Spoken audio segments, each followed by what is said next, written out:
नमस्कार, मी भाग्यश्री पाट. मार्केट आणि मी हा सोप्या मराठीतून शेअर मार्केट समजावून सांगण्याचा माझा एक उपक्रम आहे.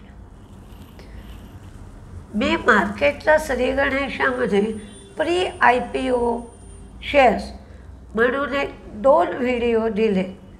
पुष्कळ जणांची तक्रार असते की चांगले IPO खूप मोठ्या प्रमाणावर भरतात, आम्हाला लागत नाहीत, तर IPO येण्याच्या आधी आम्ही ते शेअर घेऊ शकतो का?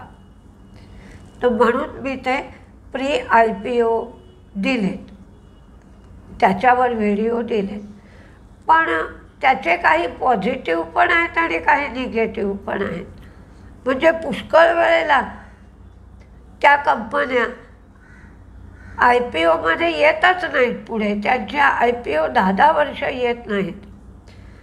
आता आणखीन एक निगेटिव्ह गोष्ट लक्षात आली आहे की NSDLचा IPO येणार आहे. प्री IPOमध्ये बऱ्याच लोकांनी NSDLचे शेअर घेतलेले असतील, पण आजपासून त्यांना ते शेअर ऑफ मार्केटसुद्धा विकता येणार नाहीत.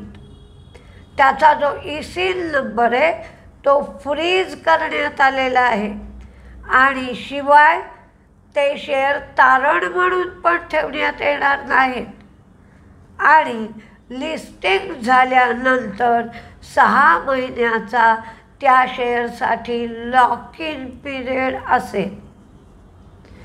आता हे सगळं लक्षात घेतल्यानंतर अजून NSDLचा काय IPO आला नाही, म्हणजे तो IPO येईपर्यंत लागणारा वेळ, शिवाय IPO आल्यानंतरचा 6 महिन्याचा वेळ, म्हणजे साधारण 8 ते 9 महिने तुम्हाला पैसे अडकून पडतील, ते विकता येणार नाहीत.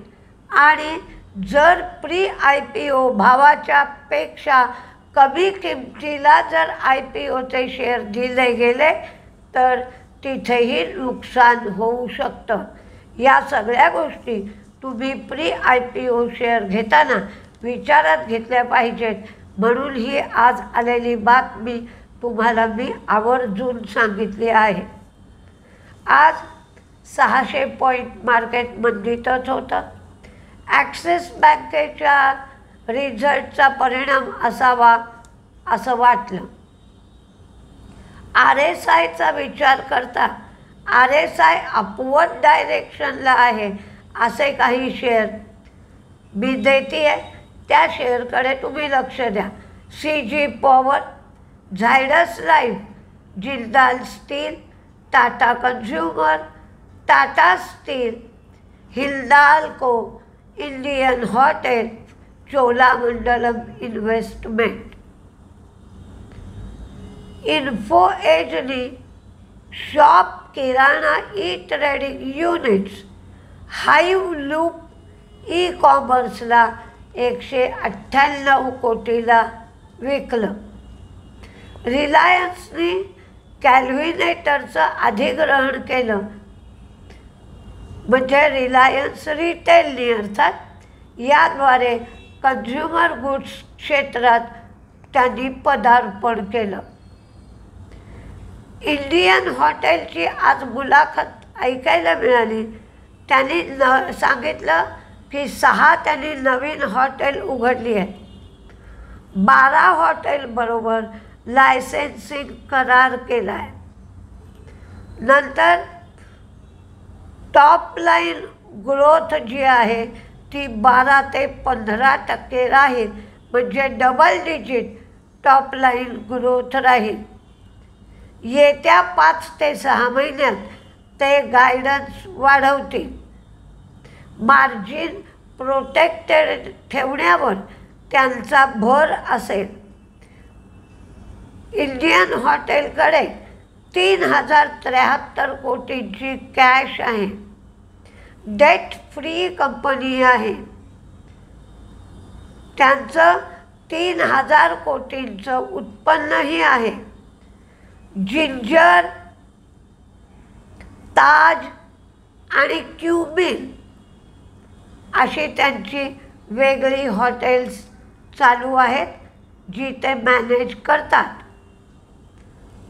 गोव्याला AMM स्टे अँड ट्रॅव्हल अशी त्यांची एक योजना आहे, किंवा स्टे अँड ट्रेल अशी एक त्यांची योजना आहे. या योजनेअंतर्गत त्यांनी 300 विला तिथे बांधणार आहेत. 140 विला आता ऑपरेशनल झाल्या आहेत. अतुल लिमिटेडचा रिझल्ट लागला. त्यांचं प्रॉफिट वाढलं, उत्पन्न वाढलं, मार्जिन कमी झालं. बंधन बँकेचं प्रॉफिट 65% कमी झालं. नेट इंटरेस्ट इन्कम 7.7% कमी झालं आणि ग्रॉस NPA नेट NPA वाढले. त्यामुळे त्यांचाही रिझल्ट काही फारसा चांगला आला आहे असं दिसत नाही.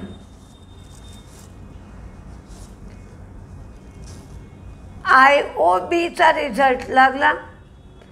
IOBचा रिझल्ट मात्र चांगला लागला. त्यांचं प्रॉफिट वाढलं, नेट इंटरेस्ट इन्कम वाढलं, प्रोव्हिजन्स कमी झाल्या आणि ग्रॉस NPA नेट NPA दोन्हीही कमी झाले. कदाचित जर आज मार्केट तेजीत असतं तर शेअरला चांगला रिस्पॉन्स मिळाला असता. हिंदुस्तान झिंकचं प्रॉफिट कमी झालं, रेव्हेन्यू कमी झालं, मार्जिन मात्र वाढलं. BEMLला 160 कोटीची ऑर्डर मिळाली.